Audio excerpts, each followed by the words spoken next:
Hi friends, മഴതോറും മുമ്പേ സീരിയലിൽ വരാൻ പോകുന്ന ഒരു അടിപൊളി എപ്പിസോഡിൻ്റെ വിശേഷത്തിലേക്ക് എല്ലാ കൂട്ടുകാർക്കും സ്വാഗതം.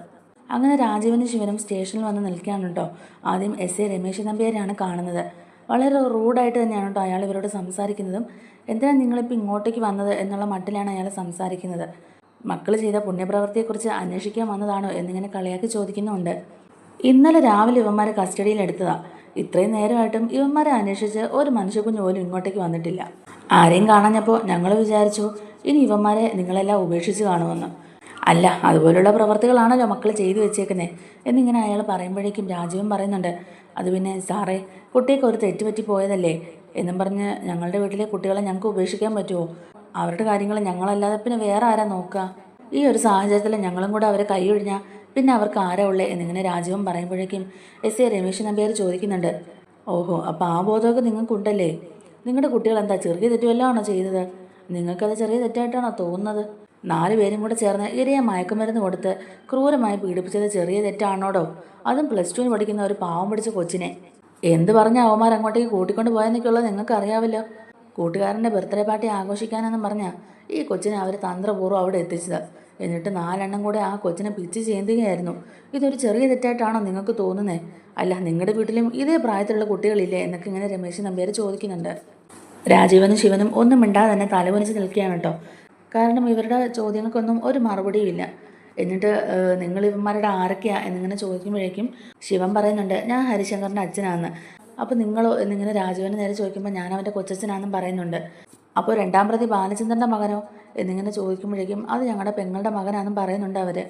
എസ് ഐ രമേശ് നമ്പ്യാരെ അവരുടെ കാര്യങ്ങളെല്ലാം തന്നെ ചോദിച്ചറിയുന്നുണ്ട് കേട്ടോ. അപ്പോൾ നാട്ടിലല്ല, രണ്ടുപേരും പുറത്താന്നൊക്കെയുള്ള കാര്യങ്ങളൊക്കെ അറിയുകയാണ്. മക്കൾക്ക് വേണ്ടി പുറം നാട്ടിൽ പോയി കഷ്ടപ്പെട്ട് കാശുണ്ടാക്കുക, എന്നിട്ട് മക്കൾ ഇവിടെ കാണിച്ചു കൊടുക്കുന്ന തോന്നിയാസങ്ങളൊക്കെ എന്തൊക്കെയാണെന്ന് ഇപ്പോൾ കണ്ടില്ലേ? മയക്കുമരുന്നും പെണ്ണുപിടിയും. എന്തിനാടോ യുവന്മാരെ ഇങ്ങനെ തീറ്റിപ്പോറ്റാൻ നടക്കുന്നത്? എല്ലാം ഉള്ളതിൻ്റെ, അല്ലെങ്കിൽ തിന്നിട്ട് എല്ലിൻ്റെ ഇടയിൽ കയറുന്നതിൻ്റെ കുത്തിക്കഴിഞ്ഞ പയ്യന്മാരെ കാണിച്ചു കൂട്ടുന്നത്. ഇതിപ്പോൾ ഒരു പ്രാവശ്യം അല്ലല്ലോ, ഇതിനു മുമ്പ് സമാനമായ സംഭവങ്ങളൊക്കെ നിങ്ങളുടെ കുടുംബത്തിൽ തന്നെ ഉണ്ടായിട്ടില്ലേ? അതായത് ബാലചന്ദ്രൻ്റെ വീട്ടിലെ വേലക്കാരിയും ഇവരെ റേപ്പ് ചെയ്യാനായിട്ട് ശ്രമിച്ചതല്ലേ?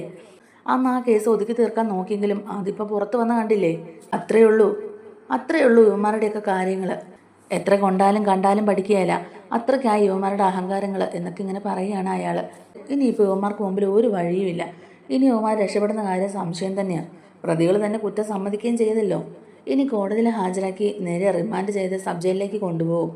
ഇനിയിപ്പോൾ സബ് ജയിലില്ല യുവന്മാർ കിടക്കാൻ പോകുന്നത്, 15 ദിവസം ജയിലിൽ. അത് കഴിഞ്ഞ് ബാക്കി കാര്യങ്ങൾ എന്നിങ്ങനെ പറയുമ്പോഴേക്കും, സാറേ, ഞങ്ങളിപ്പോൾ വന്നത് തന്നെ ഇനി ഇവരെ രക്ഷിക്കാൻ എന്തെങ്കിലും മാർഗ്ഗമുണ്ടോ എന്ന് അറിയാൻ വേണ്ടിയിട്ടാണ്. കുറ്റക്കാരാണെങ്കിലും അവർ ഞങ്ങളുടെ വീട്ടിലെ കുട്ടികളല്ലേ സാർ, ഞങ്ങൾ അവർക്ക് വേണ്ടി എന്തെങ്കിലും ചെയ്യണ്ടേ എന്നിങ്ങനെ നമ്മുടെ രാജീവൻ ചോദിക്കുമ്പോഴേക്കും, കേസിനെ കുറിച്ചുള്ള കാര്യങ്ങളൊക്കെ ഡീറ്റെയിൽ ആയിട്ട് തന്നെ നിങ്ങൾക്ക് അറിയാമല്ലോ. അതൊന്നും ഇനി ഞാൻ പ്രത്യേകിച്ച് നിങ്ങളോട് പറയേണ്ട കാര്യമില്ലല്ലോ. പീഡനത്തിനിരയായ പെൺകുട്ടിക്ക് 18 വയസ്സായിട്ടില്ലെങ്കിൽ പോക്സോ കേസാകും. ഇത് ജാമ്യം പോലും കിട്ടത്തില്ല, അത്രയ്ക്ക് സ്ട്രോങ് ആയി കേസ്. അതുകൊണ്ട് ഒന്നും ചെയ്യാനില്ല എന്നിങ്ങനെ പറയുകയാണ് കേട്ടോ എസ് ഐ. നിങ്ങളിനി ഈ കേസിൽ എത്രയൊക്കെ ഇടപെടാൻ നോക്കിയാലും ഇത് നാറിയ കേസായിപ്പോയി. ഇനി ഇതിൽ നിന്ന് രക്ഷപ്പെടാൻ പറ്റത്തില്ല. ജനങ്ങളെല്ലാം ഒന്നടങ്ങ് ഇളകിയിരിക്കുക. അവരുടെ കയ്യിലെങ്കിലും ചെന്ന് പെടാതിരിക്കുന്നത് നല്ലത്. അവരുടെ കയ്യിൽ പെട്ടാനുള്ള അവസ്ഥ അറിയാമല്ലോ, അവർ പിന്നെ വെച്ചേക്കത്തില്ല, ഇടിച്ചൊരു പരുവാക്കി കളയും എന്നിങ്ങനെ പറയുകയാണ് എസ് ഐ. അപ്പോൾ രാജീവനും ശിവനും ഇതൊക്കെ കേട്ടിട്ട് ഇയാളുടെ സംസാര രീതി ഒന്നും അങ്ങോട്ടേക്ക് ഒട്ടും ഇഷ്ടപ്പെടുന്നില്ല കേട്ടോ. ഞങ്ങൾക്ക് CSRനെ ഒന്ന് കാണണമായിരുന്നു എന്നിങ്ങനെ നമ്മുടെ ശിവൻ പറയുക. അതിനിപ്പോൾ എന്താ, സാറ് അപ്പുറം തന്നെ ഉണ്ട്, ചെല്ല്. സാറാകുമ്പോൾ കുറച്ചുകൂടെ ഡീറ്റെയിൽ ആയിട്ട് നിങ്ങൾക്ക് കാര്യങ്ങളൊക്കെ പറഞ്ഞു തരും, ഇതിൻ്റെയൊക്കെ സീരിയസ്നെസ് പറഞ്ഞു തരും, ചെന്നാട്ടെ എന്നും പറഞ്ഞ് തന്നെ ഒരു പരിഹാസ ചിരിയോടെ തന്നെ അവർ CAയുടെ റൂമിലേക്ക് പറഞ്ഞു വിടുകയാണ് എസ് ഐ രമേശ് നമ്പ്യാർ. CAയോട് കാര്യങ്ങളൊക്കെ സംസാരിച്ചാൽ എന്തെങ്കിലും ഒരു നീക്കുപോക്കൊക്കെ ഉണ്ടാകുമെന്ന് ഓർത്തുകൊണ്ടാണ് ഇവർ അങ്ങോട്ടേക്ക് ചെല്ലുന്നത്. എന്നാൽ CAയുടെ മുമ്പ് ചെന്നിട്ട് പോലും ശിവനും രാജീവനും വിചാരിച്ചതുപോലെ കാര്യങ്ങളൊന്നും തന്നെ മുന്നോട്ട് പോകുന്നില്ല കേട്ടോ. കാരണം അയാളുടെ പെരുമാറ്റത്തിൽ നിന്ന് തന്നെ ഇവർക്ക് അയാളുടെ സ്വഭാവം മനസ്സിലാകുകയാണ്. എസ് ഐ പറഞ്ഞതിൻ്റെ ഭാഗ്യമായിട്ട് തന്നെ CAയും പറഞ്ഞു കൊടുക്കുന്നുണ്ട് കേട്ടോ. ഇനി ഒരു രക്ഷയില്ല, യുവന്മാർ ഇനി പെട്ടെന്നൊന്നും പുറത്തിറങ്ങാൻ പോകുന്നില്ല, കുറച്ച് ദിവസം ജയിലിൽ തന്നെ കിടക്കട്ടെ എന്ന് പറയുക CA. അപ്പോൾ ശിവനും രാജീവനും കൂടിയിട്ട് പറയുന്നുണ്ട്, സാർ, ഞങ്ങളിപ്പോൾ വന്നത് എന്തെങ്കിലും ചെയ്ത് കുട്ടികളെ പുറത്തിറക്കാൻ പറ്റുമെന്ന് അറിയാൻ വേണ്ടിയിട്ടാണ്. ഇരയ്ക്ക് എന്തെങ്കിലും നഷ്ടപരിഹാരം കൊടുക്കണമെങ്കിൽ ഞങ്ങൾ കൊടുക്കാൻ റെഡിയാണ്, എത്ര വേണമെങ്കിലും കൊടുക്കാം. ആ കുട്ടിയെ ഒന്ന് കണ്ട് സംസാരിച്ച് ഇവർക്കെതിരെയുള്ള പരാതി ഒന്ന് പിൻവലിപ്പിച്ചാലോ എന്നൊക്കെ ഇങ്ങനെ ഒരു സംശയത്തിൻ്റെ രീതിയിൽ ചോദിക്കുകയാണ് ശിവനും രാജീവും ഒക്കെ. അപ്പോഴേക്കും CI സാറ് പറയുന്നുണ്ട്, ആഹാ അപ്പം നിങ്ങൾ അങ്ങനെയുള്ള കാര്യങ്ങളൊക്കെ മനസ്സിൽ വിചാരിച്ചുകൊണ്ടാണോ വന്നത്? ഇരയ്ക്ക് കുറച്ച് കാശ് കൊടുത്ത് കേസ് ഒതുക്കി തീർക്കാമെന്നാണോ നിങ്ങൾ വിചാരിച്ചത്? എന്നാൽ അതൊന്നും നടക്കാൻ പോകുന്നില്ല. നിങ്ങൾ വിചാരിക്കുന്ന പോലെ അത്ര എളുപ്പത്തിലൊന്നും ഇത് ഒതുക്കി തീർക്കാൻ കഴിയില്ല. നിങ്ങൾ എത്ര പണം കൊടുത്ത് ഈ കേസ് ഒതുക്കാൻ നോക്കിയാലും അതൊന്നും ഇനി നടക്കാനും പോകുന്നില്ല. അത്രയ്ക്ക് സ്ട്രോങ് ആയിപ്പോൾ ഈ കേസ്. ഒത്തുതീർപ്പാക്കാനാന്ന് പറഞ്ഞ് ആ പെൺകുട്ടിയുടെ അടുത്തേക്ക് ചെന്നാൽ ജനങ്ങളെല്ലാം കൂടെ നന്നായിട്ട് പെരുമാറി വിടും. ആൾക്കാർ മൊത്തം ഇളകിയിരിക്കുക. ഈ കേസ് ഇപ്പോൾ വലിയ കോളുകളൊക്കെ ഉണ്ടാക്കിയിരിക്കുക. പ്രതികൾക്ക് തക്കതായ ശിക്ഷ കിട്ടിയില്ലെങ്കിലേ ജനങ്ങൾ ഒന്നിടങ്ങും അങ്ങ് ഇളകും. പിന്നെ പോലീസിന് മെക്കിട്ട് കയറാൻ വരും. ഞങ്ങൾക്കിതിൻ്റെ വല്ല ആവശ്യമുണ്ടോ? ഞങ്ങൾ ഞങ്ങളുടെ ഡ്യൂട്ടി കറക്റ്റായിട്ടല്ലേ ചെയ്യുന്നത്. ഞങ്ങൾക്കൊരു പരാതി കിട്ടി. പരാതിയുടെ അടിസ്ഥാനത്തിൽ ഞങ്ങൾ പ്രതികളെ കസ്റ്റഡിയിൽ എടുക്കുകയും ചെയ്തു. ചോദ്യം ചെയ്തപ്പോൾ പ്രതികൾ കുറ്റം സമ്മതിക്കുകയും ചെയ്തു. തെളിവെടുപ്പിനും കൊണ്ടുപോയി. ഞങ്ങൾ ഞങ്ങളുടെ ഭാഗങ്ങളെല്ലാം ക്ലിയർ ആക്കിയിട്ടുണ്ട്. ഇനിയുള്ള കാര്യങ്ങൾ കോടതിയല്ലേ തീരുമാനിക്കുന്നത്. അറിയാമല്ലോ, സ്റ്റേഷൻ ജാമ്യം പോലും കിട്ടാത്ത വകുപ്പായത്. പോക്സോ കേസായാൽ പിന്നെ പറയേണ്ട കാര്യമില്ല. ഇവന്മാർ പെട്ടത് തന്നെയാണ് എന്നിങ്ങനെ CI പറയാട്ടോ. അപ്പോഴേക്കും രാജീവൻ പറയുന്നുണ്ട്, സാർ എന്താ സാർ ഇങ്ങനെയൊക്കെ പറയുന്നത്? സാറ് പറയുന്നത് കേട്ടാൽ തോന്നും ഇത് ലോകത്ത് നടക്കുന്ന ആദ്യത്തെ പീഡനമാണ്. ഒരു ദിവസം ഇതുപോലത്തെ എത്ര പീഡനം നടക്കുന്നുണ്ട് സാറേ. അതിൽ തന്നെ വളരെ ചുരുക്കം മാത്രമേ കേസും കോടതിയുമായി പോകാറുള്ളൂ. ബാക്കിയൊക്കെ ഇതുപോലെ ഒത്തുതീർപ്പാക്കുകയല്ലേ ചെയ്യുന്നത്. ലോകത്ത് നടക്കാത്ത സംഭവങ്ങളൊന്നും അല്ലല്ലോ ഇത്. ഇതിപ്പോൾ എല്ലായിടത്തും നടക്കുന്ന തന്നെയല്ലേ എന്നൊക്കെ ഇങ്ങനെ ചോദിക്കാട്ടോ രാജീവൻ. അപ്പോഴേക്കും CIക്ക് ദേഷ്യം വരുന്നുണ്ട്. CI പറയുന്നുണ്ട്, എന്നാലേ ഇവിടെ അങ്ങനെ ഒന്നും നടക്കില്ല. നടക്കാൻ ഞങ്ങൾ സമ്മതിക്കത്തുമില്ല. അങ്ങനെ എല്ലാവരുടെയും കണ്ണിൽ പൊടിയിടുന്ന പോലെ ഞങ്ങളുടെ അടുത്ത് നടക്കില്ല എന്ന് തന്നെ അയാൾ തുറന്ന് പറയുകയാണ്. അപ്പോൾ ശിവൻ പറയുന്നുണ്ട്, സാറേ സാറൊന്ന് സഹകരിക്കുകയാണെങ്കിൽ സാറിനും അതിൻ്റെ ഗുണം കിട്ടും. സാറ് ഞങ്ങളെ ഒന്ന് സഹായിക്കണം എന്നിങ്ങനെ പറയുമ്പോഴേക്കും സാറ് ഞങ്ങളെ ഒന്ന് സഹായിക്കണം എന്നിങ്ങനെ ശിവൻ താഴ്ന്നു വീണ് പറയുകയാണ് കേട്ടോ. അപ്പോൾ പോലും അയാൾ അതൊന്നും തന്നെ സമ്മതിക്കില്ല. ഇവിടെ ഇതൊന്നും നടക്കില്ല. അങ്ങനത്തെ ഒരു സഹായവും ഇവിടുന്ന് പ്രതീക്ഷിക്കേണ്ടെന്ന് തന്നെ CI ഇവരുടെ മുഖത്ത് നോക്കി പറയുകയാണ്. ഇനി എന്തുണ്ടെങ്കിലും നേരിട്ട് കോടതിയിൽ കാണാം. ഇനി നിങ്ങൾ ഇവിടെ നിന്ന് സമയം കളയേണ്ട ആവശ്യമില്ല. നിങ്ങൾ ഉദ്ദേശിക്കുന്ന കാര്യങ്ങളൊന്നും തന്നെ ഇവിടെ നടക്കത്തുമില്ല. അതുകൊണ്ട് നിങ്ങളിപ്പോൾ പോകാൻ നോക്ക് എന്നിങ്ങനെ CI പറയുമ്പോഴേക്കും രാജീവിന് ശിവനും ചോദിക്കുന്നുണ്ട്, സാറേ ഞങ്ങൾക്ക് അവരെ ഒന്ന് കാണാൻ പറ്റുമോ, അവരോടൊന്ന് സംസാരിക്കാൻ പറ്റുമോ എന്നൊക്കെ തന്നെ ചോദിക്കാം കേട്ടോ. അപ്പം അയാൾ ഉടനെ പറയുന്നുണ്ട്, ഇല്ലില്ല അങ്ങനെ കാണാനൊന്നും പറ്റത്തില്ല. പ്രതികളെ കോടതിയിൽ ഹാജരാക്കുന്നവരെ അവരെ കാണാനോ സംസാരിക്കാനോ ഒന്നും തന്നെ പറ്റത്തില്ല എന്നൊക്കെ തന്നെ അയാൾ തറപ്പിച്ച് പറയുന്നുണ്ട്. അവസാനം നിവൃത്തിയില്ലാതെ തന്നെ രാജീവനും ശിവനും സ്റ്റേഷനിൽ നിന്ന് പുറത്തേക്ക് ഇറങ്ങിയാണ് കേട്ടോ. പുറത്തേക്ക് ഇറങ്ങി വരുമ്പോഴേക്കും സെല്ലിൻ്റെ അങ്ങോട്ടേക്ക് നോക്കുമ്പോഴേക്കും ഇവർ 4 പേരും സെല്ലിൽ ഇങ്ങനെ നിൽക്കുന്നത് കാണുന്നുണ്ട്. അത് കണ്ടിട്ട് അവർക്ക് നല്ല വിഷമമാകുന്നുണ്ട്. പക്ഷേ സംസാരിക്കാനൊന്നും പറ്റത്തില്ലല്ലോ. ഹരിയും രോഹിത്തും ഒരു നിസ്സഹായ അവസ്ഥയോട് തന്നെ ഇവരിങ്ങനെ നോക്കി നിൽക്കുകയാണ്. അത് കാണുമ്പോൾ ഇവർക്ക് വല്ലാത്ത വിഷമമൊക്കെ ആകുന്നുണ്ട്. എന്ത് ചെയ്യാൻ പറ്റും? ഒന്നും തന്നെ ചെയ്യാൻ പറ്റത്തില്ല. അവർ നേരെ പുറത്തേക്ക് ഇറങ്ങുകയാണ്. പുറത്തേക്ക് ഇറങ്ങി വരുമ്പോൾ തന്നെ കാണുന്നത് ആദ്യം അവിടെ കുറച്ച് പേരെ അവിടെ ഇവിടെയൊക്കെ നിൽക്കുന്നേ ഉണ്ടായിരുന്നുള്ളൂ. പക്ഷേ ഇപ്പോൾ പ്രതികളെ കോടതിയിൽ ഹാജരാക്കാനുള്ള സമയം ആവുന്നതുകൊണ്ടായിരിക്കും അവിടെ ഒരുപാട് മാധ്യമ പ്രവർത്തകരും ജനങ്ങളും ഒക്കെ ഇങ്ങനെ വന്ന് നിൽക്കുന്നുണ്ട്. പ്രതികളെ പുറത്തിറക്കുമ്പോൾ കാണാനും വാർത്ത പിടിക്കാനും ഒക്കെ തയ്യാറായിക്കൊണ്ടിരിക്കുകയാണ് അവരെല്ലാവരും. എന്തായാലും രാജീവിനും ശിവനും കാറിൽ കയറി നേരെ ഹോസ്പിറ്റലിലേക്ക് തന്നെ ചെല്ലുകയാണ് കേട്ടോ. ആദ്യം തന്നെ ചെല്ലുന്നത് ബാലചന്ദ്രൻ്റെ അടുത്തേക്കാണ്. അപ്പോൾ അവിടെ ഗോവർദ്ധനം പുറത്തിരിപ്പുണ്ട് കേട്ടോ. അപ്പോൾ ഗോവർദ്ധനോട് ബാലചന്ദ്രൻ്റെ കാര്യങ്ങളെല്ലാം ഒന്ന് സംസാരിച്ചതിന് ശേഷം ഇവർ നേരെ ബാലചന്ദ്രനെ കാണാനായിട്ട് അകത്തേക്ക് കയറി കേട്ടോ. ബാലചന്ദ്രൻ്റെ അടുത്തേക്ക് ചെല്ലുമ്പോഴേക്കും തന്നെ ബാലചന്ദ്രൻ ഇവരോട് ചോദിക്കുന്നുണ്ട്, ശിവേട്ടനും രാജീവോ നിങ്ങൾ ഇങ്ങ് എത്തിയോ എന്നിങ്ങനെ ചോദിക്കുമ്പോഴേക്കും ഞാൻ രാവിലെ തന്നെ എത്തിയായിരുന്നു. രാജീവ് കുറച്ച് മുമ്പാണ് വന്നതെന്ന് ശിവൻ പറയുക കേട്ടോ. കാര്യങ്ങളൊക്കെ ഞങ്ങൾ അറിഞ്ഞു. ഒരു സമാധാനമില്ല. ഇനിയിപ്പോൾ എന്ത് ചെയ്യും ബാലചന്ദ്ര എന്നിങ്ങനെ ചോദിക്കുകയാണ് കേട്ടോ. ഞങ്ങൾ സ്റ്റേഷനിൽ പോയിട്ടാണ് വരുന്നത്. അവർ ഭയങ്കര സ്ട്രിക്റ്റായിട്ടാണ് സംസാരിക്കുന്നത്. ഒരു തരത്തിൽ നമ്മളുമായിട്ട് സഹകരിക്കാൻ തയ്യാറാകുന്നില്ല. ഏതൊക്കെ രീതിയിൽ സംസാരിച്ച് നോക്കി, ഏതൊക്കെ രീതിയിൽ അവരോട് സംസാരിച്ച് നോക്കി, എന്നിട്ട് ഒന്നും നടക്കത്തില്ല എന്ന് തന്നെ അവർ പറയുന്നതെന്നൊക്കെ ശിവൻ പറയുക കേട്ടോ. അപ്പോൾ രാജീവനും പറയുന്നുണ്ട്, അതെ എല്ലാ കാര്യങ്ങളും അവരോട് സംസാരിച്ച് നോക്കി. പക്ഷേ പോലീസുകാർ ഒരു തരത്തിൽ നമ്മളുമായിട്ട് സഹകരിക്കുന്നില്ല. അവരെ ഒന്ന് കാണാനോ അവരോടൊന്ന് സംസാരിക്കാനോ പോലും സമ്മതിക്കുന്നില്ല. ഭയങ്കര റൂഡായിട്ട് അവർ നമ്മളോട് സംസാരിക്കുന്ന പോലും. ഇനിയിപ്പോൾ എന്താണെങ്കിലും കോടതിയിൽ വെച്ചിട്ട് നോക്കാമെന്നും പറഞ്ഞുകൊണ്ട് അയാൾ ഞങ്ങളെ തിരിച്ചു പറഞ്ഞു വിടുകയായിരുന്നു എന്നിങ്ങനെ രാജീവൻ പറയുക കേട്ടോ. അപ്പോൾ ഇതെല്ലാം കേട്ടുകൊണ്ട് തന്നെ ബാലചന്ദ്രൻ മിണ്ടാതെ കിടക്കുകയാണ്. അപ്പോൾ ശിവൻ ചോദിക്കുന്നുണ്ട്, അല്ല ബാലചന്ദ്ര നീ എന്താ ഒന്നും മിണ്ടാത്തേ എന്നിങ്ങനെ ചോദിക്കുമ്പോഴേക്കും തന്നെ ബാലചന്ദ്രൻ പറയുന്നുണ്ട്, ഞാനെന്ത് പറയാനാ ശിവേട്ടാ, ഇവന്മാരൊക്കെ ഓരോ തോന്നിയാസങ്ങൾ കാണിച്ചു കൂട്ടി വെച്ചിട്ട് ഇനി എന്ത് പറയാനാ? ഇനിയിപ്പോൾ വരുന്നതെല്ലാം അനുഭവിച്ചല്ലേ പറ്റുള്ളൂ. അല്ലവന്മാർക്കൊക്കെ എന്തെങ്കിലും കുറവുകൾ ഉണ്ടായിട്ടാണോ ഇങ്ങനെയുള്ള തോന്നിയാസങ്ങളൊക്കെ കാണിക്കുന്നത്? നമ്മൾ അവരെ കോളേജിലേക്ക് അയച്ചത് പഠിക്കാൻ വേണ്ടിയിട്ടല്ലേ? എന്നിട്ട് അവർ പഠിച്ചത് എന്തൊക്കെയാണെന്ന് കണ്ടില്ലേ? മയക്കുമരുന്നും പെണ്ണുപിടുത്തവും എന്തൊക്കെയാണ് അവന്മാർ ചെയ്യാത്തത്? ഇനി എന്തോന്ന് ഞാൻ പറയാനാ? എനിക്ക് 2 പെൺകുട്ടികളും കൂടി ഉണ്ട് വീട്ടിൽ. ഇതുപോലുള്ള ആവാസന്മാരെയാണോ ഇത്രയും നാളും ചിലവിന് കൊടുത്ത് വളർത്തിയെന്നൊക്കെ ഓർക്കുമ്പോൾ എനിക്ക് എന്നോട് തന്നെ പരിഹാസം തോന്നുകയാണെന്നൊക്കെ പറയാട്ടോ ബാലചന്ദ്രൻ. അപ്പോഴേക്കും രാജീവനും ശിവനും പറയുന്നുണ്ട്, ഇനിയിപ്പോൾ അത് പറഞ്ഞിട്ട് എന്താ കാര്യം ബാലചന്ദ്ര? സംഭവിച്ചത് സംഭവിച്ചു പോയി. ഇനി അതും പറഞ്ഞിരുന്നിട്ട് എന്ത് കാര്യമുള്ളേ? എങ്ങനെയെങ്കിലും കുട്ടികളെ രക്ഷിക്കാനുള്ള മാർഗ്ഗമല്ലേ നമ്മൾ നോക്കേണ്ടതെന്ന് തന്നെ ചോദിക്കുകയാണ്. അവരെ പുറത്തിറക്കാൻ നോക്കണ്ടേ? എന്തൊക്കെ പറഞ്ഞാലും നമ്മുടെ വീട്ടിലെ കുട്ടികളല്ലേ. കുട്ടികളാവുമ്പോൾ അങ്ങനെയൊക്കെയാ. അവരുടെ പ്രായത്തിൻ്റെ അല്ലേ. അവർക്കൊരു ചെറിയ തെറ്റ് പറ്റിപ്പോയി. നമ്മളും കൂടെ കൈ ഒഴിഞ്ഞാൽ പിന്നെ അവർക്ക് ആരാ ഉള്ളത്? അവർക്ക് അങ്ങനെ തെറ്റ് പറ്റാൻ ബുദ്ധിയും ബോധവും ഇല്ലാത്ത പിള്ളേരൊന്നും അല്ലല്ലോ ശിവേട്ടാ. ബുദ്ധിയും ബോധവും എല്ലാം കൂടിപ്പോയിട്ടല്ലേ ഇങ്ങനെയുള്ള തെറ്റുകൾ ചെയ്യുന്നത്. കുട്ടികളായ കുട്ടികളുടേതായ രീതിയിൽ വേണം നടക്കാൻ. അല്ലാതെ ഇങ്ങനെ മയക്കുമരുന്നും പെണ്ണുപിടിയുമായിട്ടല്ല നടക്കേണ്ടത്. അപ്പോൾ എല്ലാം തികഞ്ഞിട്ടുള്ള അഹങ്കാരമല്ലേ അവർ കാണിക്കുന്നതെന്നൊക്കെ തന്നെ ബാലചന്ദ്രൻ തിരിച്ച് ചോദിക്കാം കേട്ടോ. ഇതുപോലുള്ളവന്മാരെയൊക്കെ എന്ത് വിശ്വസിച്ച് കഴിഞ്ഞ് നമ്മൾ വീട്ടിൽ നിർത്തുന്നതെന്നൊക്കെ ഇങ്ങനെ ചോദിക്കുമ്പോഴേക്കും ശിവൻ പറയുന്നുണ്ട്, അതൊക്കെ സംഭവിച്ചു പോയി, ഇനി അത് പറഞ്ഞിട്ട് കാര്യമില്ല. നമ്മളിവിടെ കാര്യമായിട്ട് ഇടപെട്ടേ പറ്റത്തുള്ളൂ. വഴക്കും വക്കാലത്തും ഒക്കെ മാറ്റി വെച്ചിട്ട് ഒറ്റക്കെട്ടായി നിൽക്കേണ്ട സമയമായത്. കുട്ടികളെ എങ്ങനെയെങ്കിലും പുറത്ത് കൊണ്ടുവരണം എന്ന് പറയുമ്പോഴേക്കും തന്നെ ബാലൻ പറയുന്നുണ്ട്, എൻ്റെ അവസ്ഥ കണ്ടില്ലേ, ഞാൻ ഈ കിടപ്പിൽ കിടന്ന് എന്ത് ചെയ്യാനാ? എല്ലാത്തിനും കൂടെ കിടന്ന് ഓടാൻ പാവം ആ ഗോവർദ്ധൻ മാത്രമേ ഉള്ളൂ. ഹോസ്പിറ്റലിലും വക്കീൽ ഓഫീസിലുമായി നെട്ടോട്ട് ഓടിക്കൊണ്ടിരിക്കുക ആ പാവം.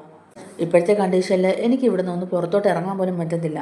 പുറത്തിറങ്ങിയാലുള്ള അവസ്ഥ അറിയാമല്ലോ. ജനങ്ങൾ പിന്നെ വെച്ചേക്കത്തില്ല. എന്തായാലും ചെയ്ത തെറ്റിനുള്ള ശിക്ഷ അവർ അനുഭവിക്കട്ടെ.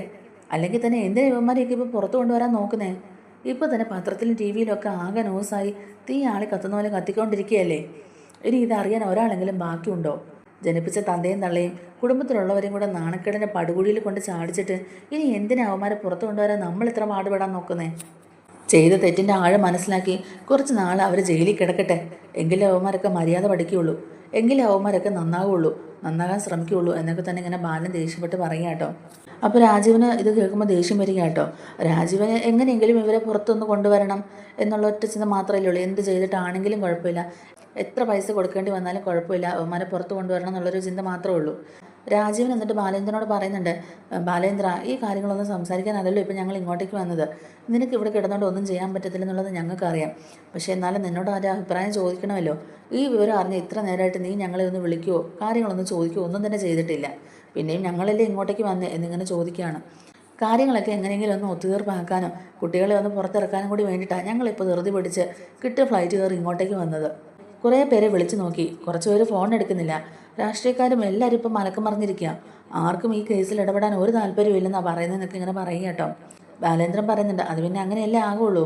ഇതുപോലൊരു നാറിയ കേസിൽ ആരെ കൊണ്ടുവന്ന് തലയിടാൻ പോകുന്നത്? എന്തായാലും ഇപ്പോൾ ഒന്നും ചെയ്യാൻ പറ്റിയ ഒരു സിറ്റുവേഷനിലല്ല ഞാൻ. നിങ്ങൾക്ക് എന്തെങ്കിലും ചെയ്യാൻ പറ്റുമെങ്കിൽ ചെയ്യുക, അല്ലാതെ എനിക്കൊന്നും പറയാനില്ല എന്നൊക്കെ തന്നെ പറയുകയാണ് ബാലചന്ദ്രൻ. ഇപ്പോൾ ഇതിൻ്റെ പിന്നാലെ നടക്കാൻ പറ്റിയൊരു മാനസികാവസ്ഥയിലും അല്ല ഞാൻ എന്നൊക്കെ പറഞ്ഞ് ബാലചന്ദ്രൻ അങ്ങ് ഒഴിഞ്ഞു മാറാൻ നോക്കുക കേട്ടോ. എന്തായാലും ഞങ്ങൾ വൈജയെ ഒന്ന് കാണട്ടെ എന്നും പറഞ്ഞുകൊണ്ട് തന്നെ രാജീവനും ശിവനും കൂടെ വൈജയെ കാണാനായിട്ട് വൈജയുടെ മുറിയിലേക്ക് ചെല്ലുക കേട്ടോ. അപ്പോൾ വൈജയുടെ മുറിയിലാണെങ്കിലും നേരത്തെ കുറേ സ്ത്രീകളൊക്കെ വന്ന് പ്രശ്നങ്ങളൊക്കെ ഉണ്ടാക്കിയായിരുന്നല്ലോ. അതുകൊണ്ട് നേഴ്സുമാരും ഡോക്ടേഴ്സും അല്ലാതെ വേറെ ആരെയും തന്നെ റൂമിലേക്ക് കടത്തി വിടേണ്ടെന്ന് വൈജ പറഞ്ഞിട്ടുണ്ടായിരുന്നു. അപ്പോൾ രാജീവിനും ശിവനും അങ്ങോട്ടേക്ക് ചെല്ലുമ്പോഴേക്കും അവിടെ നിൽക്കുന്ന സിസ്റ്റർ ആദ്യം ഒന്ന് വൈജയോട് ചോദിച്ചിട്ടാണ് കേട്ടോ ഇവരങ്ങോട്ടേക്ക് കയറ്റി വിടുന്നത്. വൈജ ആണെങ്കിലും അവിടെ തീ തിന്നുകൊണ്ട് തന്നെ കിടക്കുകയാണ് കേട്ടോ. കാരണം ഒന്നും അറിയുന്നില്ലല്ലോ, പുറത്തെ വിവരങ്ങളൊന്നും തന്നെ അറിയുന്നില്ല. ഫോൺ എടുത്തൊന്ന് തുറന്ന് നോക്കാൻ പോലും പറ്റത്തില്ല. കാരണം ഫോൺ തുറന്ന ഉടനെ ഈ വാർത്തയാണ് എല്ലായിടത്തും. അപ്പോൾ അങ്ങനെ നാണം കെട്ടിരിക്കുന്നതുകൊണ്ട് തന്നെ വൈജ ആകെ വല്ലാതെ ഒരു ബുദ്ധിമുട്ടിൽ തന്നെ ഇരിക്കുമ്പോഴാണ് ഇപ്പോൾ രാജീവനും ശിവനെയും കാണുന്നത്. ഇവരെ കാണുമ്പോൾ വൈജയ്ക്ക് ഒരു ആശ്വാസമാവുകയാണ് കേട്ടോ. അപ്പോൾ വൈജ ഇവരോട് തന്നെ കാര്യങ്ങളെല്ലാം ചോദിച്ചറിയുകയും ചെയ്യുന്നുണ്ട്. സ്റ്റേഷനിൽ പോയായിരുന്നോ, അവരെ കണ്ടായിരുന്നോ, അവരോട് സംസാരിച്ചായിരുന്നോ, അവരെന്താ പറയുന്നത്, അവർ തന്നെയാണോ ഇത് ചെയ്തത് എന്നുള്ള രീതിയിലൊക്കെ തന്നെ ചോദിക്കുകയാണ് വൈജ. എന്നിട്ട് അവരെ പോലീസുകാർ ഒരുപാട് ഉപദ്രവിച്ചോ തല്ലിയോ എന്നൊക്കെ ഇങ്ങനെ ചോദിക്കുമ്പോഴേക്കും രാജീവനും ശിവനും കൂടിയിട്ട് പറയുന്നുണ്ട്, ഞങ്ങൾ സ്റ്റേഷനിൽ പോയായിരുന്നു, സ്റ്റേഷനിൽ പോയി, പക്ഷേ അവന്മാരെ ഒന്നും കാണാൻ പറ്റിയില്ല. പോലീസുകാരായിട്ട് സംസാരിച്ചപ്പോൾ അവരാരും സഹകരിക്കുന്ന മട്ടൊന്നുമില്ല. എല്ലാവരും ഒറ്റക്കെട്ടായിട്ട് തീരുമാനം എടുത്ത പോലെ തന്നെയാണ്. അവന്മാർക്കെതിരെയുള്ള തെളിവുകളെല്ലാം സ്ട്രോങ് ആണെന്നാണ് പറയുന്നത്. തന്നെയല്ല ഈ കേസിൽ ഒന്നും തന്നെ അവർക്ക് ചെയ്യാൻ പറ്റത്തില്ലെന്നും പറഞ്ഞു. അങ്ങനെ സ്റ്റേഷനിൽ പോയി സംസാരിച്ച കാര്യങ്ങളെല്ലാം തന്നെ വൈജയോട് ഡീറ്റെയിൽ ആയിട്ട് പറഞ്ഞു കൊടുക്കുകയാണ്. വേറെ എന്തെങ്കിലും മാർഗ്ഗം ഉപയോഗിച്ച് അവന്മാരെ പുറത്തിറക്കാൻ പറ്റില്ലേ എന്നൊക്കെ ഇങ്ങനെ വൈജ ചോദിക്കുമ്പോഴേക്കും കാശ് കൊടുത്ത് ഒതുക്കി തീർക്കാൻ നോക്കിയാൽ അത് അതിലും വലിയ പണിയാവുമെന്ന് തന്നെ രാജീവൻ പറയുക കേട്ടോ. പോലീസുകാർ നമ്മളോട്ട് ഒട്ടും സഹകരിക്കുന്നില്ല, ഇല്ലെങ്കിൽ പോലീസുകാർ മുഖേനയെങ്കിലും നമുക്ക് എന്തെങ്കിലും ചെയ്യാമായിരുന്നു എന്നിങ്ങനെ രാജീവൻ പറയുമ്പോഴേക്കും വൈജ ചോദിക്കുന്നുണ്ട്, അതെന്താ അങ്ങനെ? പോലീസുകാർക്ക് കുറച്ച് പൈസ കൊടുത്താൽ അവർ നമ്മുടെ കൂടെ നിൽക്കില്ലേ എന്നിങ്ങനെ ചോദിക്കുക. അങ്ങനെയുള്ള പോലീസുകാരും ഉണ്ടായിരുന്നു, പക്ഷേ ഇവിടുത്തെ എസ്ഐയും സിഐയും എല്ലാം കണക്കാന്നേ. അവന്മാർ നമ്മുടെ മെക്കിട്ട് കയറാനാണ് നോക്കുന്നത്. അവരെ പൈസ കൊടുത്ത് സ്വാധീനിക്കാൻ പറ്റുമെന്ന് എനിക്ക് തോന്നുന്നില്ല എന്നൊക്കെ തന്നെ രാജീവൻ പറയുകയാണ്. വേറെ ആരെങ്കിലും കൊണ്ട് പറയിപ്പിച്ചാൽ എന്തെങ്കിലും നടപടി ഉണ്ടാകുമോ എന്നൊക്കെ തന്നെ വൈജ ചോദിച്ചറിയുക കേട്ടോ. അപ്പോൾ രാഷ്ട്രീയക്കാരെയും ഉന്നത ഉദ്യോഗസ്ഥരെയും ഇവർ വിളിച്ച് സംസാരിച്ച എല്ലാ കാര്യങ്ങളും തന്നെ പറയുന്നുണ്ട്. ആർക്കും തന്നെ ഇതിൽ ഇടപെടാൻ താല്പര്യമില്ലെന്നാണ് പറയുന്നത്. ഇപ്പോൾ തന്നെ അറിയാവുന്നവരെയൊക്കെ കുറേ പേരെ വിളിച്ചു, കുറേ പേര് ഫോൺ എടുക്കുന്നില്ല. എടുത്തവരൊക്കെ ആണെങ്കിലോ അവരെ കൊണ്ടൊന്നും ചെയ്യാൻ കഴിയില്ലെന്നാണ് പറയുന്നത്. എത്ര ആലോചിച്ചിട്ട് ഓരോരുത്തും പിടിയും കിട്ടുന്നില്ല എന്നൊക്കെ തന്നെ പറയുകയാണ് കേട്ടോ ശിവൻ. എല്ലാ തെളിവുകളും അടക്കം പോലീസുകാർ ഇവരെ കോടതിയിൽ ഹാജരാക്കാൻ പോകുന്നത്. അവിടെ നിന്ന് രക്ഷപ്പെടുത്തി എടുക്കുന്നത് അത്ര എളുപ്പമായിരിക്കില്ല എന്നൊക്കെ തന്നെ പറയുക കേട്ടോ ശിവനും. അപ്പോൾ ബാലചന്ദ്രനോട് നിങ്ങൾ സംസാരിച്ചായിരുന്നോ, അയാൾ എന്താ പറയുന്നത് എന്നൊക്കെ ഇങ്ങനെ വൈജ ചോദിക്കാം കേട്ടോ. അപ്പോൾ ശിവൻ പറയുന്നുണ്ട്, അയാൾ എന്ത് പറയാനാ, അയാൾക്ക് എന്തെങ്കിലും ചെയ്യാൻ പറ്റുന്ന ഒരു അവസ്ഥയിലാണോ ഇപ്പോൾ അയാൾ? മൈനർ അറ്റാക്ക് വന്ന് ICUയിൽ കിടക്കുന്ന ആളെ എന്ത് പറയാനാ എന്നിങ്ങനെ ചോദിക്കുന്നുണ്ട്. അല്ല, അയാൾക്കും കുറച്ച് ഉന്നത ഉദ്യോഗസ്ഥരൊക്കെ ആയിട്ട് പരിചയമൊക്കെ ഉണ്ടല്ലോ, ആ വഴിക്ക് എങ്ങാണോ അയാൾ ആരെങ്കിലും സമീപിച്ചായിരുന്നോ എന്നൊക്കെ അറിയാൻ വേണ്ടിയിട്ടാണ് ചോദിച്ചതെന്ന് പറയുമ്പോഴേക്കും അയാളുടെ മട്ടും ഭാവം കണ്ടിട്ട് അയാൾ അങ്ങനെ ഒരു തീരുമാനം എടുക്കുമെന്ന് എനിക്ക് തോന്നുന്നില്ല. നിങ്ങൾ ഗോവർദ്ധനോട് സംസാരിച്ചായിരുന്നോ എന്നിങ്ങനെ ചോദിക്കാം കേട്ടോ. അപ്പോഴേക്കും ശിവൻ പറയുന്നുണ്ട്, ഇല്ല, അയാളോട് പ്രത്യേകിച്ച് സംസാരിക്കാനൊന്നുമില്ല. അയാൾ ബാലചന്ദ്രൻ പറഞ്ഞതിനപ്പുറം തന്നെ ഒന്നും ചെയ്യില്ലല്ലോ, അയാളുടെ ചിങ്കിടിയായിട്ട് നടക്കുകയല്ലേ. അപ്പോൾ പിന്നെ ബാലചന്ദ്രൻ പറയുന്നില്ല അയാൾ കേൾക്കുള്ളൂ എന്ന് രാജീവൻ പറയുന്നുണ്ട്. ഇനിയിപ്പോൾ എന്ത് ചെയ്യുന്നു, ഒരു പിടുത്തവും കിട്ടുന്നില്ലല്ലോ ശിവേട്ടാ. ഇനിയിപ്പോൾ ആരെ കാണും, ആരോട് സംസാരിക്കും, എങ്ങനെ ഇതൊക്കെ ഒന്ന് ഹാൻഡിൽ ചെയ്യും എന്നൊക്കെ ഓർത്തിട്ട് തല പെരുക്കുന്നു എന്നൊക്കെ തന്നെ രാജീവൻ പറയുക കേട്ടോ. അപ്പോൾ വൈജി ഇതേ ചോദ്യം തന്നെ ചോദിക്കുകയാണ്. കാശ് കൊടുത്ത് പരാതി പിൻവലിപ്പിക്കാൻ നോക്കിയാലോ എന്നിങ്ങനെ വൈജി ചോദിക്കുമ്പോഴേക്കും, ഞങ്ങൾ ആ വഴി നോക്കി വൈജെ, പക്ഷേ അത് നടപടിയില്ല. ഇതിപ്പോൾ കാട്ടുതീ പോലെ പടർന്നില്ലേ, ജനങ്ങൾ മൊത്തം ഇളകിയിരിക്കുക, പുറത്തേക്കൊന്നും ഇറങ്ങാൻ പോലും പറ്റത്തില്ല. നിങ്ങൾ ഇതിനകത്ത് കിടക്കുന്നതുകൊണ്ട് കാര്യങ്ങളൊന്നും അറിയുന്നില്ലെന്നേ ഉള്ളൂ, പുറത്ത് വലിയ പ്രശ്നമാണ്. പോലീസ് സ്റ്റേഷനിലും ചുറ്റും ജനങ്ങളും മാധ്യമപ്രവർത്തനം കൊണ്ട് നിറഞ്ഞിരിക്കുക, അങ്ങോട്ടേക്കൊന്നും അടുക്കാൻ പോലും പറ്റത്തില്ല. ഞങ്ങൾ ചെല്ലുന്ന സമയത്തും അവിടെ ആൾക്കാരൊക്കെ ഉണ്ട്, ആർക്കും ഞങ്ങളെ അങ്ങനെ പരിചയമില്ലാത്തതുകൊണ്ടാണ് ഞങ്ങൾ വലിയ കുഴപ്പമില്ലാതെ പോയിട്ട് വന്നത്. കൊല്ലപ്പള്ളിയിലും കടപ്പാട്ടൂരൊക്കെ വീടിന് നേരെ വരെ അക്രമങ്ങളുണ്ടായി. അക്രമികൾ കടപ്പാട്ടൂർ വീടിൻ്റെ ജനൽ ചില്ലും ഒക്കെ അടിച്ച് തകർത്തെന്നാണ് പറയുന്നത് കേട്ടെ. 4 ആളറിയാതെ കാശ് കൊടുത്ത് ഒതുക്കി തീർക്കാവുന്ന പ്രശ്നങ്ങളെ ഉണ്ടായിരുന്നുള്ളൂ. പക്ഷെ ഇവിടെ പോലീസുകാർ തന്നെ നമുക്ക് ശത്രുക്കളായിട്ട് നിൽക്കുകയല്ലേ, അപ്പോൾ പിന്നെ എന്ത് ചെയ്യാൻ പറ്റും എന്നിങ്ങനെ ശിവൻ ചോദിക്കുകയാണ് കേട്ടോ. അപ്പോൾ വൈജ സങ്കടത്തോടെ തന്നെ ചോദിക്കുന്നുണ്ട്, ആരും നമ്മളൊന്ന് സഹായിക്കാൻ പോലും ഇല്ലല്ലോ എന്നിങ്ങനെ വിഷമത്തോടെ പറയുകയാണ് വൈജ. അപ്പോൾ രാജീവനും പറയുന്നുണ്ട്, ഒരാവശ്യം വന്നപ്പോൾ ഒറ്റ ഒരുത്തനുമില്ല, അല്ലെങ്കിൽ എല്ലാത്തിനും കൂടെയുള്ളവന്മാരാ. നമ്മുടെ ഒരു ആവശ്യം വന്നപ്പം എല്ലാണോ കൈയൊഴിയുന്ന കണ്ടില്ലേ. വേറെന്തെങ്കിലും കേസുകെട്ടാണെങ്കിൽ രാഷ്ട്രീയക്കാരും ഉദ്യോഗസ്ഥരും എല്ലാവരും ഉണ്ടായിരുന്നേ. ഇതിപ്പോൾ ഇങ്ങനൊരു അവസ്ഥയിൽ നമ്മളെ സഹായിക്കാൻ ആരും തന്നെ ഇറങ്ങുന്നില്ലല്ലോ. ഇതിപ്പോൾ ഇങ്ങനൊരു അവസ്ഥയിൽ നമ്മൾ ആകെ ഒറ്റപ്പെട്ടു പോയല്ലോ എന്നൊക്കെ തന്നെ രാജീവൻ പറയുന്നുണ്ട്. വേറെ വഴികളൊന്നുമില്ലേ എന്നൊക്കെ ഇങ്ങനെ വൈജ വീണ്ടും വിഷമത്തോടെ തന്നെ ചോദിക്കുമ്പോഴേക്കും ശിവൻ പറയുന്നുണ്ട്, എന്ത് ചെയ്യാനാ, വരുന്ന പോലൊക്കെ ഇനി അങ്ങ് അനുഭവിക്കുക, അല്ലാതെ വേറൊന്നുമില്ല എന്നിങ്ങനെ പറയുന്നുണ്ട്. കോടതി അവന്മാരെ റിമാൻഡ് ചെയ്താൽ സബ് ജയിലിലാകും. ഇനി അവരുടെ താമസം സബ് ജയിലിലായിരിക്കും. ജയിൽ പുള്ളിയിൽ നിന്നൊരു പേരും വീഴും. അതോടുകൂടി അവന്മാരുടെ ഭാവി അങ്ങ് പോയി കിട്ടുമല്ലോ. ഓരോന്നൊക്കെ ചെയ്ത് കൂട്ടി വെക്കുമ്പം അതിൻ്റെ പിന്നാലെയൊക്കെ അനുഭവിക്കുന്നത് നമ്മളും കൂടിയാണെന്നുള്ളൊരു ബോധം അവന്മാർക്കുണ്ടായിരുന്നെങ്കിലേ അവന്മാർ ഇങ്ങനെയുള്ള പണികളൊക്കെ കാണിച്ചു കൂട്ടുമായിരുന്നോ? അല്ലെങ്കിൽ തന്നെ അവന്മാർക്കൊക്കെ എന്ത് കുറവുണ്ടായിട്ട് അവന്മാർ ഇപ്പം ഇങ്ങനൊരു പണി ഒപ്പിച്ച് വെച്ചത്? അല്ലെങ്കിൽ തന്നെ പ്രശ്നങ്ങളൊക്കെ ഒന്ന് സോൾവായി വരുന്നേ ഉള്ളായിരുന്നു. അതിനിടയിലായി ഇവന്മാരായിട്ട് വേറെ വേറെ പ്രശ്നങ്ങൾ പുതിയത് ഉണ്ടാക്കിക്കൊണ്ടിരിക്കുന്നത്. ഇതിപ്പോൾ ഒരു സമാധാനവും ഇല്ലല്ലോ എന്നൊക്കെ ഇങ്ങനെ ശിവനും പറയുകയാണ്. ഇനിയിപ്പോൾ വരുന്നിടത്ത് വെച്ച് കാണും, അല്ലാതെ എന്ത് പറയാനാ എന്നിങ്ങനെ ശിവൻ പറയുന്നുണ്ട്. അതിനുശേഷം ശിവൻ ഇങ്ങനെ ആലോചിച്ചിട്ട് പറയുന്നുണ്ട്, ഇപ്പോൾ നമ്മളെ സഹായിക്കാൻ ഒരാൾക്ക് കഴിയുള്ളൂ എന്ന് പറയുകയാണ് വൈജയോട്. അപ്പോൾ വൈജ ആകാംക്ഷയോട് ചോദിക്കുന്നുണ്ട്, അതാരാ നമ്മളെ സഹായിക്കാൻ ഇപ്പോൾ പറ്റുന്ന ആർക്കാ എന്നിങ്ങനെ ചോദിക്കുമ്പോഴേക്കും ശിവൻ പറയുന്നുണ്ട്, അത് വേറെ ആരുമല്ല, അലീന. അലീന എന്നുള്ള പേര് കേൾക്കുമ്പോൾ തന്നെ വൈജയ്ക്ക് അങ്ങ് ചൊറിഞ്ഞു കയറിയാട്ടോ. പെട്ടെന്ന് തന്നെ വൈജയുടെ മുഖം അങ്ങ് മാറി. വൈജ ഉടനെ കലിയോട് തന്നെ ചോദിക്കുന്നുണ്ട്, ശിവേട്ടൻ എന്താ ഈ പറയുന്നത്? അവളോ, അവൾക്ക് എങ്ങനെ നമ്മളെ സഹായിക്കാൻ പറ്റുമെന്നാണ് ശിവേട്ടനെ പറയുന്നതെന്ന് ഇങ്ങനെ ചോദിക്കുക. അപ്പോൾ ശിവൻ പറയുന്നുണ്ട്, അവൾക്ക് മാത്രമേ ഇപ്പം നമ്മളെ സഹായിക്കാൻ പറ്റുള്ളൂ വൈജയെ. അതെന്താ ശിവേട്ട അങ്ങനെ പറയുന്നത്? അവൾ എന്നെ അത്രയ്ക്ക് വലിയ ആളാണോ എന്നിങ്ങനെ വൈജ ചോദിക്കുമ്പോഴേക്കും, അവൾ അത്രയ്ക്ക് വലിയ ആളൊന്നും ആയിരിക്കില്ല, പക്ഷേ ഇപ്പം നമ്മളെ സഹായിക്കാൻ അവളെ കൊണ്ട് മാത്രമേ പറ്റുള്ളൂ എന്ന് പറയുക. അപ്പോൾ വൈജയ്ക്ക് കാര്യങ്ങളൊന്നും തന്നെ മനസ്സിലാവുന്നില്ല കേട്ടോ. അപ്പോൾ വൈജയോട് ശിവൻ പറയുന്നുണ്ട്, അലീനെ പോലീസ് കസ്റ്റഡിയിലെടുത്ത കാര്യങ്ങളൊക്കെ നീ അറിഞ്ഞു കാണുമല്ലോ, അവൾ എങ്ങനെയാണ് പോലീസിൻ്റെ കയ്യിൽ നിന്ന് രക്ഷപ്പെട്ടു പോയെന്നുള്ളത് നീ അറിഞ്ഞായിരുന്നോ എന്നിങ്ങനെ ചോദിക്കുമ്പോഴേക്കും, ആ അറിഞ്ഞായിരുന്നു, അവളെ എന്തോ DYSP എങ്ങാണ്ട് സ്വാധീനിച്ച് അങ്ങനെ എങ്ങാണ്ട് പുറത്തിറങ്ങിയെന്നൊക്കെയാണ് പറയുന്നത് കേട്ടതെന്ന് ഇങ്ങനെ പറയുക കേട്ടോ. അപ്പോൾ ശിവൻ പറയുന്നുണ്ട്, അതെ, ആ വഴി മാത്രമേ ഉള്ളൂ ഇപ്പോൾ നമ്മുടെ മുമ്പിൽ. അവൾക്ക് പോലും ഉന്നത ഉദ്യോഗസ്ഥരുമായിട്ടൊരു പിടിപാടുണ്ട്, നമുക്കതുപോലും ഇല്ല. നമുക്കെല്ലാം ഉണ്ടെന്ന് പറഞ്ഞിട്ട് എന്താ കാര്യം? നമുക്ക് അതുപോലെയുള്ള പിടിപാടുകൾ എന്തെങ്കിലും ഉണ്ടോ? അന്ന് അലീനെ പോലീസ് കസ്റ്റഡിയിലെടുത്തിട്ട് വീട്ടിലേക്ക് വിടാഞ്ഞുകൊണ്ട് DYSP നേരിട്ട് അവിടെ എത്തുകയല്ലായിരുന്നോ? അപ്പോൾ പിന്നെ DYSP ഇവളും തമ്മിൽ ഒരു പരിചയമില്ലാതെ അയാൾ എന്തായാലും അവളെ സഹായിക്കാനായിട്ട് അവിടെ എത്തില്ലല്ലോ. അലീന വിചാരിച്ചാൽ ചിലപ്പോൾ DYSP ആയിട്ട് നമുക്കൊന്ന് മുട്ടാൻ പറ്റിയേക്കും. DYSPയോട് കാര്യങ്ങളൊക്കെ ഒന്ന് സംസാരിച്ച് എന്തെങ്കിലും കൊടുക്കണമെങ്കിൽ കൊടുത്തോണ്ട് തന്നെ നമുക്ക് ഈ പ്രശ്നങ്ങളൊക്കെ ഒന്ന് ഒതുക്കി തീർക്കാൻ നോക്കാമായിരുന്നല്ലോ എന്നിങ്ങനെ ശിവനും രാജീവനും കൂടെ പറയുക കേട്ടോ. അപ്പോൾ നമ്മുടെ വൈജ ഒട്ടും തന്നെ സമ്മതിക്കുന്നില്ല. വൈജ ഇങ്ങനെ കാലിച്ച് തുള്ളി നിൽക്കുകയാണ്. വൈജ പറയുന്നുണ്ട്, അവൾ അതിനെ സമ്മതിക്കുന്നൊന്നും എനിക്ക് തോന്നുന്നില്ല ശിവേട്ട. അവൾ ആരാ സാധനം നിങ്ങൾക്ക് അറിയില്ലേ? അവളുടെ പേര് കേൾക്കുന്ന പോലും എനിക്ക് ഇഷ്ടമല്ല, അവളെ കാണുന്നത് എനിക്ക് വെറുപ്പാണ്. അത് അവൾക്കും അറിയാം. അവൾ നമ്മളെ സഹായിക്കുമെന്ന് തോന്നുന്നുണ്ടോ എന്നിങ്ങനെ ചോദിക്കുകയാണ് വൈജ. അപ്പോഴേക്കും രാജീവനും ശിവനും പറയുന്നുണ്ട്, അവൾ നമ്മളെ സഹായിക്കും, സംസാരിക്കേണ്ട രീതിയിൽ സംസാരിച്ചാൽ അവൾ നമ്മളെ സഹായിക്കുക തന്നെ ചെയ്യുമെന്ന് പറയുകയാണ് രാജീവൻ. അപ്പോൾ വൈജി ഇങ്ങനെ രാജീവനെ തുറച്ച് നോക്കിയാണ്. ആ സമയത്ത് രാജീവൻ പറയുന്നുണ്ട്, ഇപ്പം വാശിയും വൈരാഗ്യം ഒന്നും കൊണ്ട് നടക്കേണ്ട സമയമല്ല. വാശിയും ദേഷ്യമൊക്കെ മാറ്റി വെച്ച് ഇപ്പോൾ ഒറ്റക്കെട്ടായിട്ട് നിൽക്കേണ്ട സമയമാണ്. കുട്ടികളെ പുറത്തിറക്കാൻ വേണ്ടിയിട്ടല്ലേ. അപ്പോൾ അവളെ കൊണ്ട് പറ്റുന്ന പോലെ നമ്മളെ സഹായിക്കുകയുള്ളൂ എന്നിങ്ങനെ പറയുക കേട്ടോ. അവളോട് ഞങ്ങൾ സംസാരിച്ചാൽ ചിലപ്പോൾ അവൾ എന്തെങ്കിലും ഒഴികഴിവുകൾ പറയും. നീ ആകുമ്പോൾ അവൾ സമ്മതിക്കും. നീ വേണ്ട രീതിക്ക് അവളോടൊന്ന് സംസാരിച്ചാൽ മതി. അവൾ വിചാരിച്ചാൽ മാത്രമേ ഇപ്പം നമ്മുടെ കുട്ടികളെ പുറത്തിറക്കാൻ കഴിയുള്ളൂ എന്നൊക്കെ തന്നെ ശിവൻ പറയുക കേട്ടോ. അപ്പോൾ വൈജ ഒട്ടും തന്നെ സമ്മതിക്കുന്നില്ല കേട്ടോ. ഇതെന്തൊക്കെയാണ് നിങ്ങളീ പറയുന്നേ? ഞാൻ പറഞ്ഞാൽ അവളെങ്ങനെ സമ്മതിക്കാനാ? എനിക്ക് അവളെ കാണുന്നത് പോലും വെറുപ്പാണെന്നുള്ളത് അവൾക്കറിയാം. പിന്നെ എങ്ങനെ ഞാൻ അവളോട് പറയാനാ? അതെന്തായാലും നടക്കുകയല്ല ശിവേട്ടാ. ഞാൻ ഇതും പറഞ്ഞ് അവളുടെ മുമ്പിൽ കൈകൂപ്പി നിൽക്കാനൊന്നും പോകുന്നില്ല. എനിക്കതിന് പറ്റത്തുമില്ല. അല്ലെങ്കിൽ തന്നെ അവൾ ഒറ്റൊരുത്തി കാരണം ഈ സംഭവങ്ങളെല്ലാം തന്നെ ഉണ്ടായത്. അവൾ എന്നാ വീട്ടിൽ കാല് കുത്തിയോ അന്ന് തുടങ്ങി ആ വീടിൻ്റെ നാശം. ഇതുപോലൊരു എരണക്കെട്ടവളെ ഞാൻ ഇതിനു മുമ്പ് കണ്ടിട്ടില്ല. അത്രയ്ക്ക് ഐശ്വര്യമല്ലേ അവൾ വന്നതിന് ശേഷം. ആദ്യം ബാലചന്ദ്രൻ ഹോസ്പിറ്റലിലായി, അതിനുശേഷം ഞാൻ ഹോസ്പിറ്റലിലായി. ഇപ്പോൾ ഇതേ നമ്മുടെ കുട്ടികൾ ജയിലിൽ പോകേണ്ട അവസ്ഥയുണ്ടായി. എല്ലാം ഇവൾ കാരണമല്ലേ? ഇവൾ ഒറ്റയൊരുത്ത് കാരണമല്ലേ ഇത്രയധികം പ്രശ്നങ്ങൾ ഉണ്ടായത്? എന്നിട്ട് പിന്നെയും അവളുടെ സഹായം ചോദിക്കാനാണ് നിങ്ങൾ പറയുന്നത്? നിങ്ങൾക്ക് എന്താ അത്രയ്ക്ക് ബോധമില്ലേ എന്നുള്ള രീതിയിലൊക്കെ വൈജ് ഇങ്ങനെ ദേഷ്യപ്പെട്ട് ചോദിക്കുകയാണ് കേട്ടോ. ഓരോരോ കാരണങ്ങൾ പറഞ്ഞ വൈജയന്തി അത് തടസ്സപ്പെടുത്താൻ തന്നെയാണ് നോക്കുന്നത്.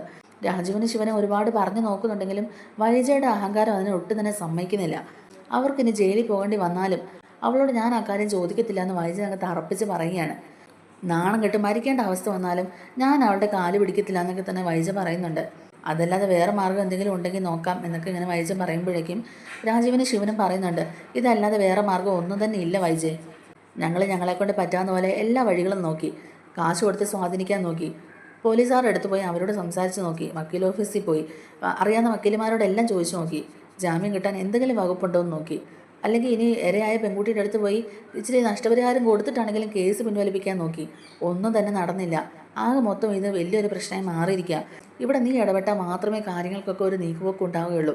അതുകൊണ്ട് അലീനയുമായിട്ടൊന്ന് സംസാരിക്കുക. DYSPയുമായിട്ട് നമുക്കൊന്ന് സംസാരിക്കാൻ പറ്റിയ അങ്ങനെ ഒന്ന് സ്വാധീനിക്കാൻ കഴിഞ്ഞാൽ തന്നെ ഈ പ്രശ്നങ്ങളൊക്കെ ഒന്ന് ഒതുക്കി തീർക്കാൻ കഴിയുള്ളൂ. ഇപ്പം വക്കീലുമായിട്ട് സംസാരിച്ചിട്ട് ജാമ്യം കിട്ടത്തില്ലെന്ന് തന്നെ അവരൊക്കെ പറയുന്നത്. 14 ദിവസത്തിന് സബ് ജയിലിൽ കിടന്നാലും കുട്ടികളെ പുറത്തേക്ക് കൊണ്ടുവരാനുള്ള മാർഗ്ഗം നോക്കണ്ടേ? അല്ലെങ്കിൽ അവർ ഇനിയിപ്പോൾ 5-6 വർഷത്തേക്ക് സെൻട്രൽ ജയിലിൽ പോയി കിടക്കേണ്ട ഒരു അവസ്ഥ ഉണ്ടാകും. പിന്നെ നിൻ്റെ വാശിയും വൈരാഗ്യം കൊണ്ട് കുട്ടികളുടെ ഭാവി തന്നെ ഇല്ലാതായിട്ട് എന്തെങ്കിലും കാര്യമുണ്ടോ വൈജയ്? അതുകൊണ്ട് ഇപ്പം നീ എന്തായാലും ഞങ്ങൾ പറയുന്ന ഒന്ന് അനുസരിക്കുക. അവളോട് കാര്യങ്ങളൊക്കെ ഒന്ന് സംസാരിക്കുക. നീ സംസാരിച്ചാൽ അവൾ എന്തായാലും സമ്മതിക്കും എന്നൊക്കെ തന്നെ പറയുകയാണ്. എത്രയൊക്കെ പറഞ്ഞിട്ട് വൈജ ഈ കാര്യത്തിൽ ഒട്ടും തന്നെ സമ്മതിക്കുന്നില്ല. വൈജയുടെ അഹങ്കാരവും ധിക്കാരവും ആ ഒരു മനോഭാവവും ഒന്നും കൊണ്ട് തന്നെ അലീനയോട് സംസാരിക്കാൻ പറ്റത്തില്ലെന്ന് തന്നെ തീർത്ത് പറയുന്നുണ്ട്. എന്നാൽ ഇനിയിപ്പോൾ വരുന്നിടത്ത് വെച്ച് കാണാം.